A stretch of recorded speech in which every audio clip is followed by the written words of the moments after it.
학생 여러분 반갑습니다. 이번 시간에는 전기응용 교과목의 전열공학 부분에서 세 번째 전열 제로에 대해서 같이 공부해 보도록 하겠습니다. 우선 발열체의 종류부터 살펴볼 텐데요. 발열체의 종류로 크게 우리는 금속 발열체와 비금속 발열체 그리고 염력 발열체 이렇게 세 가지로 구분해 볼 수 있습니다. 그 중에 금속 발열체는요, 합금 발열체와 순금속 발열체로 나누어 볼 수가 있고, 비금속 발열체로는 탄화 규소를 이용한 발열체, 그리고 탄소를 이용한 발열체, 규화 몰리브덴을 이용한 이런 발열체들이 있습니다. 각각의 발열체에 대해서 살펴보도록 하겠습니다. 간접적인 저항 가열에서는 반드시 발열체가 필요합니다. 그 발열체의 온도가 피열물의 온도보다 크게 되려면 발열체의 최고 사용 온도가 당연히 가열 온도보다 커야만 되겠죠. 그래서 발열체의 조건으로 보면요, 우선 내열성이 커야 되겠죠. 그리고 내식성, 부식이 잘 안 돼야 될 겁니다. 그것이 커야 될 것이고, 적당한 저항값을 가져야만 합니다. 저항률은 높고 온도계수가 낮은 이러한 특성을 가지는 게 좋은 것이고요. 다음으로 연성 및 전성이 풍부해서 가공이 용이해야 합니다. 마지막으로 당연한 얘기가 되겠지만 가격이 저렴해야 되겠죠.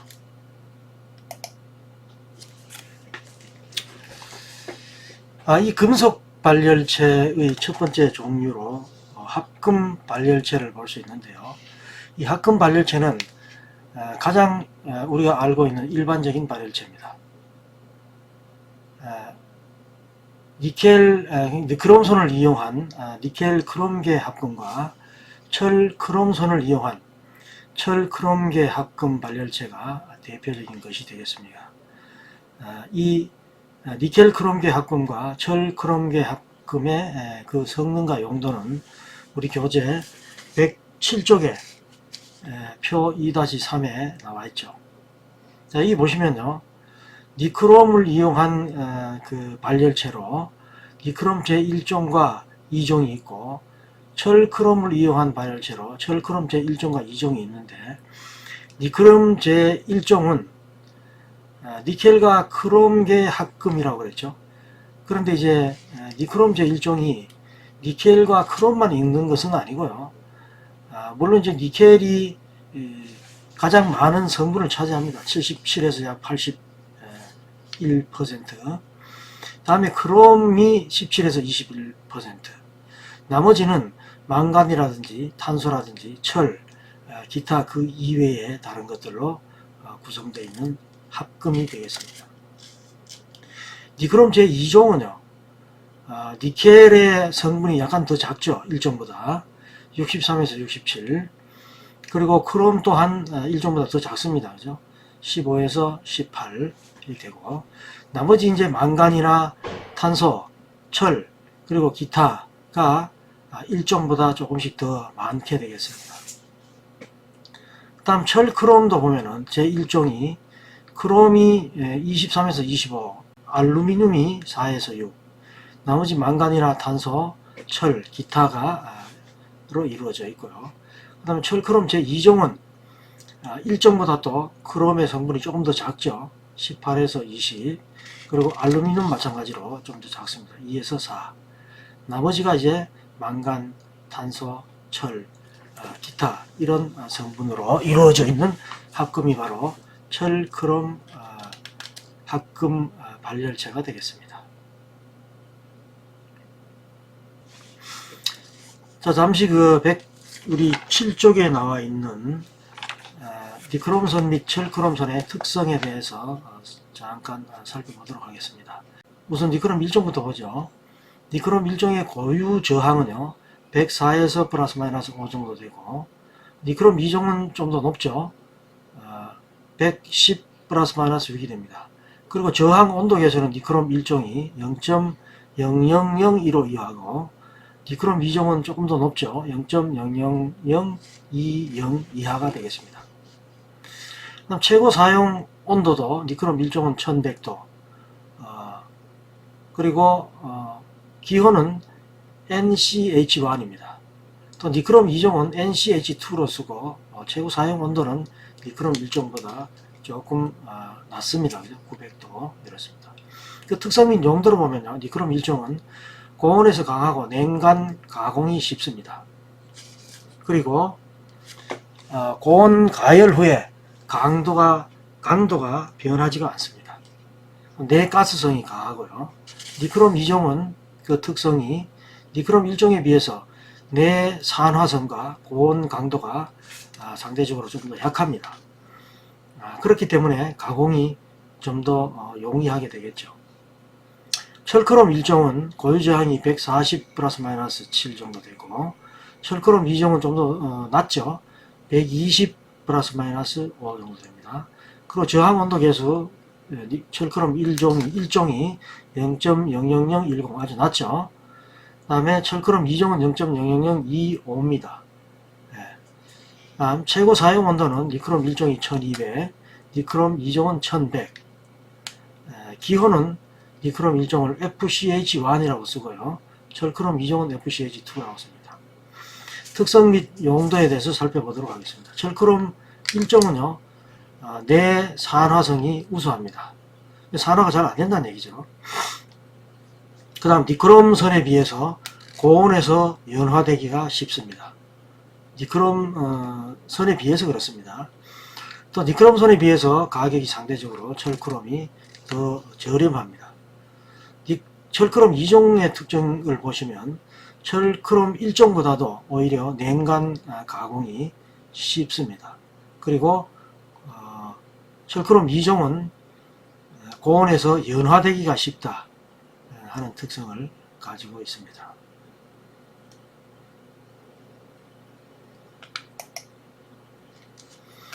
금속 발열체의 두 번째 종류로 순금속 발열체에 대해서 살펴보도록 하겠습니다. 순금속 발열체는요, 일반적으로 용융 온도가 높은 백금이나 몰리브덴, 그리고 텅스텐, 탄탈 이런 재료들이 순금속 발열체로 사용이 됩니다. 좀 더 자세히 살펴보도록 하겠습니다. 순금속 발열체의 종류로 각각의 특성을 살펴보면요, 그 백금은 용융 온도가 1769도, 몰리브덴 2610도, 텅스텐 3380도, 그 다음에 탄탈 2996도로 텅스텐이 그 용융 온도가 가장 높은 특성을 가지고 있죠. 반면 그 저항률은요, 백금이 10.6, 몰리브덴 5.2, 텅스텐 5.5, 탄탈이 12.5로 그 저항률은 탄탈이 가장 높고요, 몰리브덴이 가장 낮은 특성을 보이고 있습니다. 그리고 그 백금은 보호가스나 진공과 사용 온도가 대기 중에서는 용융 온도 근처까지도 안정하게 사용할 수 있는 그런 특징을 가지고 있습니다. 백금은 대기 중에서 용융 온도 근처까지 안정하게 사용할 수 있는 그런 특징을 가지고 있고, 몰리브덴은 진공 중에서 1700도씨까지 안정하게 사용할 수가 있고, 텅스텐은 좀 더 높죠. 2000도씨까지 안정하게 사용할 수가 있습니다. 탄탈은 아르곤이나 헬륨 중에서 용융 온도까지 안정하게 사용할 수 있는 그런 특징을 가지고 있습니다. 자, 이제 두 번째 비금속 발열체에 대해서 살펴보도록 하겠습니다.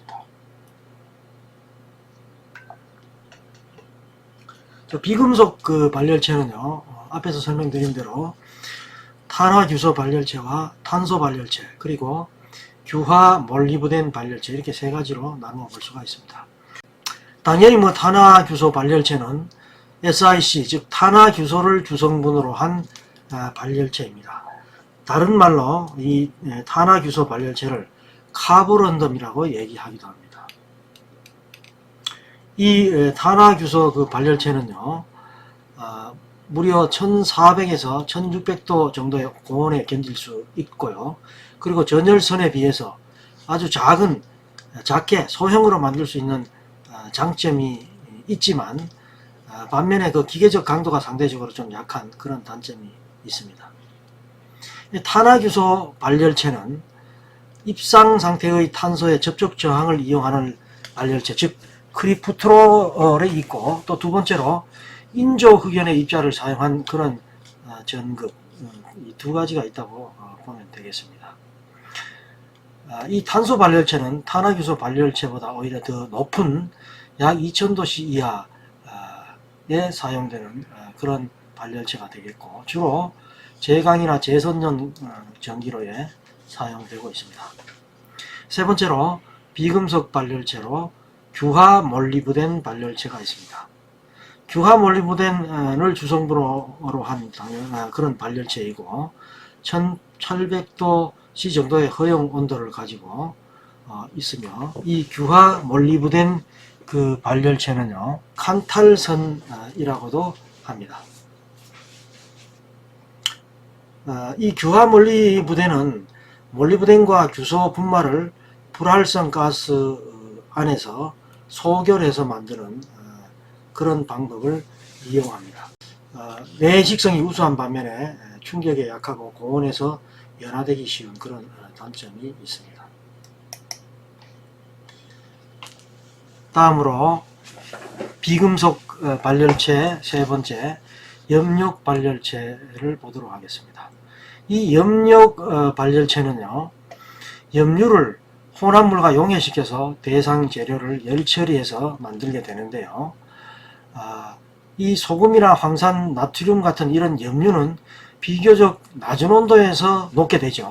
그리고 전도율이 굉장히 높기 때문에 액체 발열체로서 많이 이용되고 있습니다. 이 염력을 이용한 그 가열법은 금속 열처리나 균일한 가열이 꼭 필요한 경우에 아주 유용하게 사용될 수 있는 그런 발열체입니다. 저항 온도 계수가 보통 부특성을 나타내기 때문에 전류를 통하기 전에 미리 염류를 용해시키고, 또 직렬로 리액터를 연결해서 보통 사용하고 있습니다. 리액터는 뭐 여러분들 아시다시피 전류가 급격하게 변하는 것을 억지시켜주는 그런 장치가 되겠습니다. 다른 말로 인덕터 또는 코일, 초크 이렇게 이야기를 하고 있죠. 염류를 이용한 그 발열체로는 NaNO3, 그 다음에 KNO3, CaCl2, NaCl, KCl, KF, Na2CO3 등이 있습니다.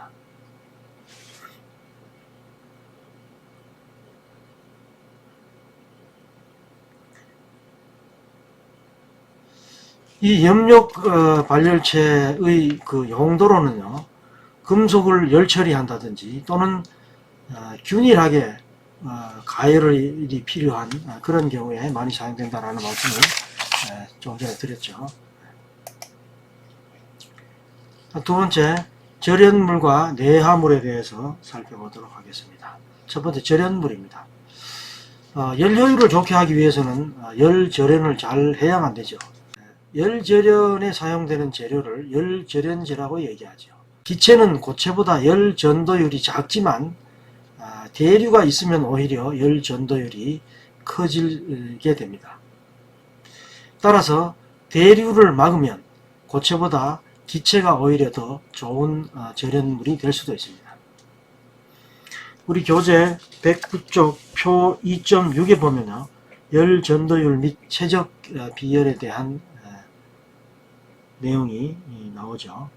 여기 보시면 열전도율이 성면이나 보온벽돌, 규석벽돌, 마그네시아 벽돌, 크롬, 붉은 벽돌, 콘크리트, 코크스 이러한 그 절연물 중에서 열전도율이 가장 높은 것이 마그네시아 벽돌이죠. 30도씨에서 9.97 정도 나타나고, 400도씨에서는 4.21, 850도씨에서는 4.01로 나타나는데, 이 중에서 가장 낮은 열 전도율을 보이는 것이 바로 보온 벽돌입니다. 그죠? 30도씨에서 열 전도율이 0.274, 400도씨에서 0.325, 850도씨에서 0.430을 나타내는 거 있죠. 열 전도율이 그 낮은 것이 절연물로 더 적당한 것이 되겠죠. 두 번째, 내화물에 대해서 살펴보도록 하겠습니다.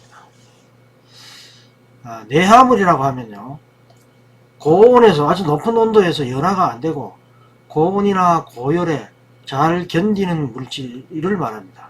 그리고 1300도씨 이상의 열 처리하는 모든 공업에 사용되는 세라믹스를 바로 내화물이라고 얘기합니다. 가열 장치에서 내화물이 필요한 경우에는 열온도 필요하고 열절연물에서도 필요하고요.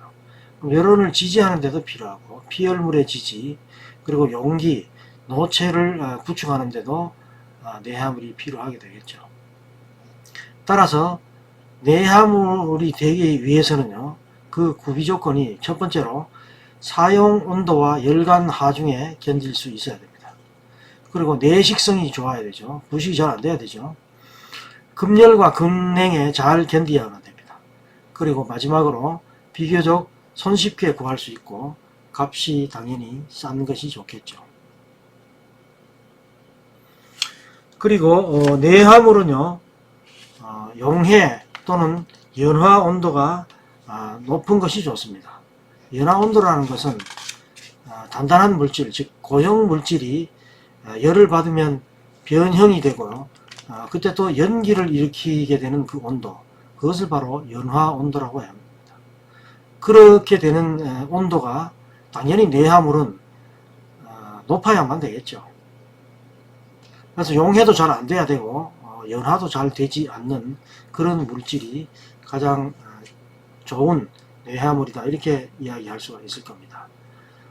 우리 그 교재 110쪽에 나와 있는 표 2.7에 내화 온도 및 2kg per 제곱센치당 하중에서의 연화 온도 표를 보시면요, 그 내화물의 종류로 규석 벽돌, 콜하트, 마그네시아, 크롬 벽돌 중에서 내화 온도가 가장 높은 것이 1850에서 1920도를 갖는 마그네시아 벽돌이죠. 물론 이제 큰 차이가 나지는 않습니다만, 그렇습니다. 이 중에서 가장 낮은 내화 온도를 보이는 것이 규석 벽돌이죠. 1690에서 1750도가 되었습니다. 그 다음 연화 온도가 가장 높은 것은 콜하트 벽돌입니다. 그죠? 1500도씨에서 1700도씨까지 있죠.